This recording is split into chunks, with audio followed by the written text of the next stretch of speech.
आदरणीय प्रधानमंत्री जी ने अभी बात करी थी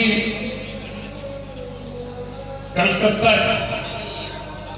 कलकत्ता वो शहर जो आदि अनादि काल से भारतीय संस्कृति, परंपरा, संस्कार, संस्कृति, धर्म, प्रतिष्ठा, उसके लिए विख्यात है, बताने की आवश्यकता नहीं। रविन्द्रनाथ टैगोर, रामकृष्ण परमहंस, स्वामी विवेकानंद, कहां था बंगाल, कहां था? जब बंगाल का नाम लेते थे तो हमारा सीना गर्व से 56 इंच का हो जाता। लेकिन बीच में कुछ ऐसी आंधी आई, परिस्थितियां हुई कि बंगाल के नाम से लोग डरने लगे। हमने बचपन में पढ़ा था कि कभी कभी ये भी हमारे सीओ साहब बैठे, इन्होंने तालाब बनाया मछली का। तो मैं उनको कह रहा था कि बंगाल की स्थिति कभी कभी ऐसी, एक मछली पूरे तालाब को गलने लगी। मुझे इससे ज्यादा कुछ कहना नहीं है, लेकिन अगर सड़ी हुई मछली को समय पर तालाब से बाहर कर दे वो पानी को वापस स्वच्छ होने से कोई रोक नहीं सकता। समय परिवर्तनशील है, समय आएगा और बंगाल अपनी परम पराकाष्ठा और वैभव को प्राप्त करेगा, ऐसी मुझे उम्मीद। दूसरी बात करें, हमारे डॉक्टर साहब बैठे जैन साहब, आहार विचार जैसा खाओगे अन्न वैसा होगा मन। जैन समाज को वास्तव में प्रणाम करता हूं। उनकी रीति नीति और सिद्धांत अगर वही अपना लो तो बीमार नहीं पड़ोगे, इसकी गारंटी तो डॉक्टर साहब ने दे देता।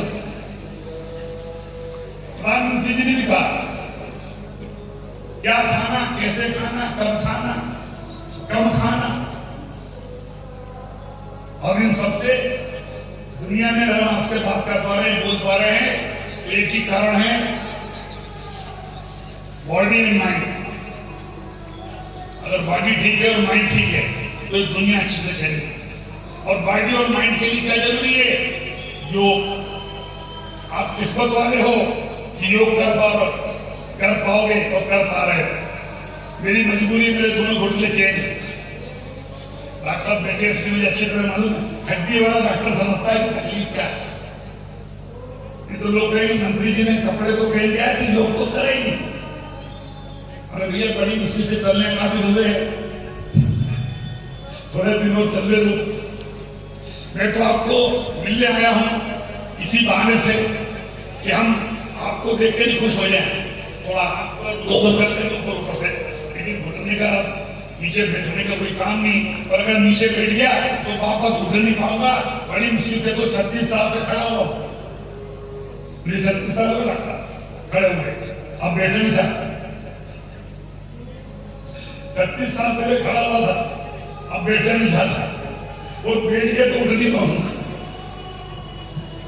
अभी इन्होंने कहा कि आप क्या बोलोगे, मुझे कहना कुछ नहीं। आप, हम और समाज में जो कुछ भी है, हम गौरवशाली हमारे प्रधानमंत्री से प्रेरणा लें और समाज में दूसरों के लिए जिए, दूसरों के लिए काम किए, खुद के लिए तो सब जीते। ये हमारे जिला प्रशासन की मैडम बैठी है, एडीएम साहब बैठे, सीओ साहब बैठे। हमारे निवेदन पर इन्होंने बड़े बड़े गुलदस्ते और हार नेताओं के और अधिकारियों के स्वागत में बंद करा दिया। क्या दे रहे हैं? ये पौधा, ये पौधा, ये पौधा नहीं है, ये समाज में दूसरों के लिए जीने की प्रेरणा देता है। आप भी सुन लो और आप भी सुन लो, ये छोटा सा पौधा, हमारा जीवन भी इस पौधे के माफिक होना चाहिए।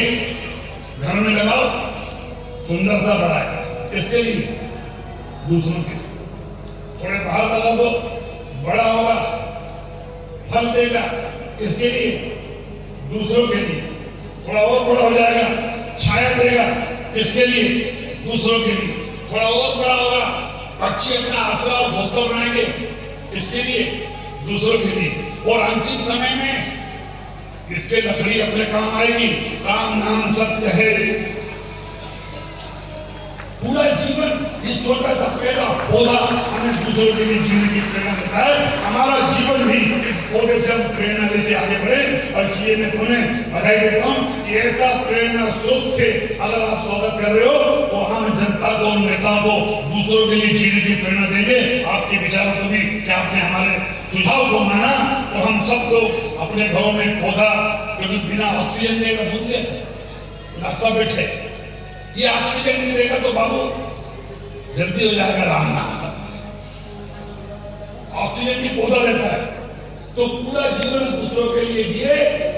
ऐसा पौधा से हम स्वागत कर रहे हैं, समाज को प्रेरणा दे रहे हैं। आज योग दिवस पर आप सबको प्रणाम करते हुए अपनी वाणी को विराम।